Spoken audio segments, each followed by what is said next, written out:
Olá pessoal, muito prazer novamente estar aqui com você.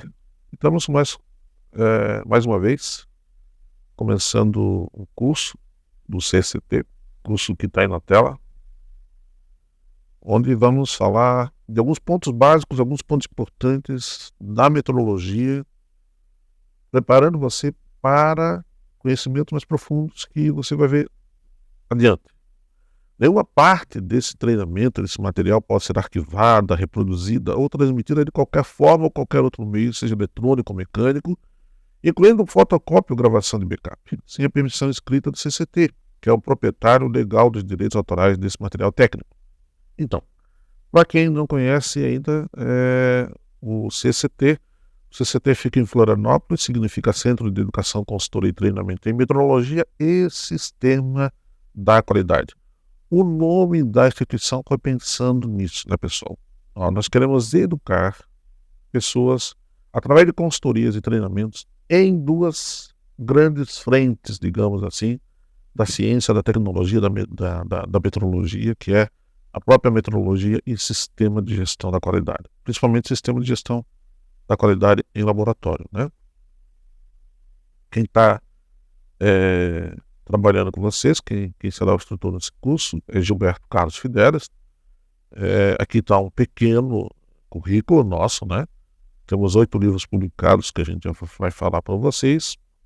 Trabalhamos com metrologia basicamente desde 1982, então já temos muita experiência no assunto, mas não quer dizer que sabemos tudo, né? Claro que sempre estamos aprendendo, estamos correndo atrás para ver o que tem de novo, o que tem de novidade, o que foi, digamos assim, criado recentemente e tentando trazer para você.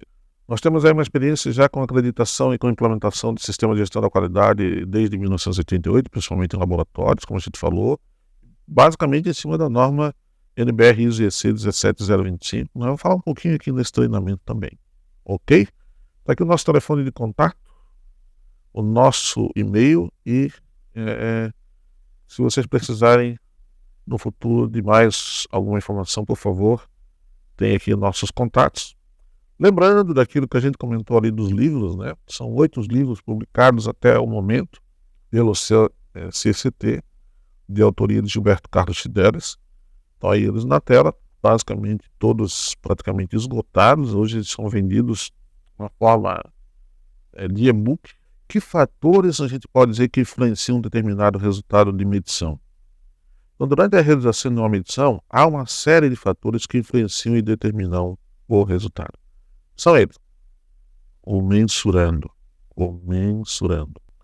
o procedimento de medição, falamos um pouquinho sobre ele, o observador, o metrologista, o analista, o executante da medição, o executante da calibração, o executante do ensaio.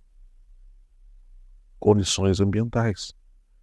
Que condições ambientais nós estamos fazendo as nossas medições? Que condições ambientais nós estamos fazendo o nosso ensaio, nossa calibração? E por último aqui, não menos importante, mas o equipamento de medição. Então, esses são, agora, nesse momento, para nós aqui, de uma forma bem simples, os 5 fatores que nós vamos dizer, esses são fundamentais para a gente ter um resultado adequado, um resultado confiável.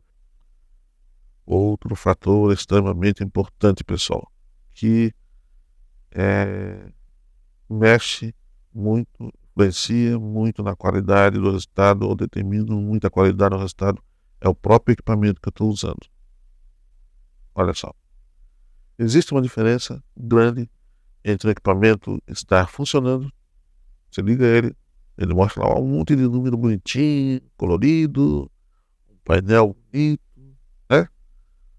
Tudo parece funcionar, mas a pergunta que eu tenho que fazer é: ele é adequado para a minha aplicação? Ele é adequado para a minha aplicação?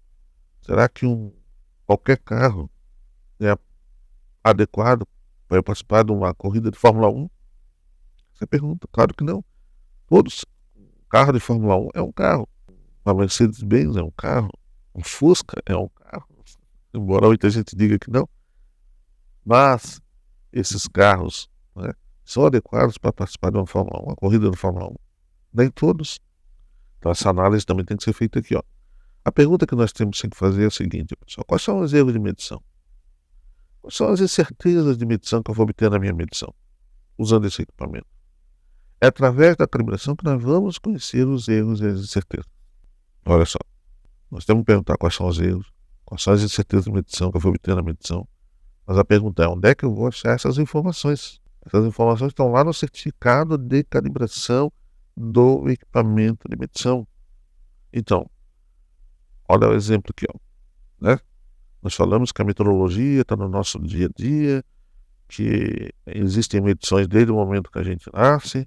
Vou pegar um exemplo bem simples da medição da temperatura de uma pessoa. Quando uma pessoa é considerada com febre, há uma certa divergência de valores, mas nós tomamos aqui como referência o valor de 37,8 graus Celsius.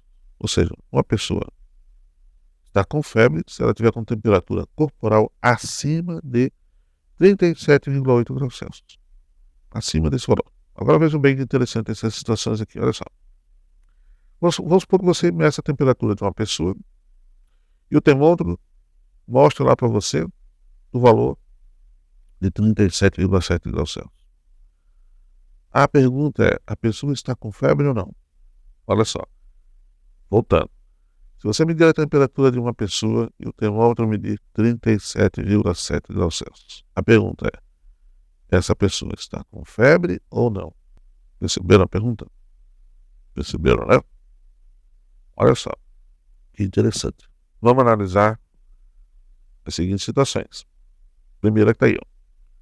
Se o erro de medição for menos 0,4 graus Celsius, ou seja, no certificado de calibração desse instrumento diz que ele tem um erro de medição de menos 0,4 graus Celsius. Ou seja, todo valor que eu estou medindo com ele tem uma diferença para menos.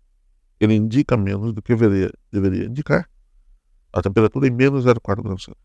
Então, se ele indica para menos, eu tenho que repor esse valor. Então, o valor mais provável dessa temperatura é somar 0,4 com 37,7. Isso vai dar 38,1 graus Celsius. Ou seja, agora você vai dizer que a pessoa está com febre. Aqui em cima você diria: não tem febre, porque não passou 37,8. Mas esse aqui é um valor medido sem você considerar os erros de medição. Agora, considerando o erro de medição que você obteve lá no certificado de calibração, você vai dizer: a pessoa está com febre. Olha agora a seguinte situação. Supondo que o sinal não é menos no erro. O sinal agora é mais. Onde é que eu obtenho isso, Gilberto? Lá no certificado de calibração desse termômetro. Se o erro de medição agora for mais 0,4 graus Celsius, a temperatura mais provável agora passou para 37,3 graus Celsius. Ou seja, a pessoa não está com febre. Olha só, pessoal. Se agora o erro de medição for mais 0,4 no lugar de menos 0,4, a temperatura mais provável agora é somar esse 0,4 com 37,7. Esse valor aqui acima. Ou seja, o valor mais provável da medição é 37,3 graus Celsius. Ou seja, a conclusão agora é que a pessoa não está com febre. Porque 37,3 é bem menor do que 37,8. Conclusão aqui: febre, e aqui não está com febre.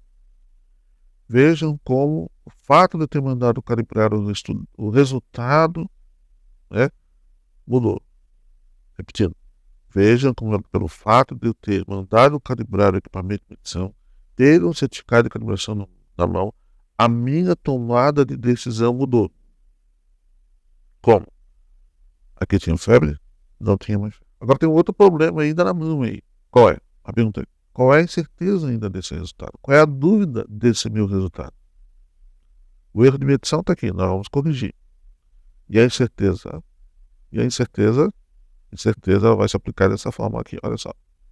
E a incerteza de medição do resultado?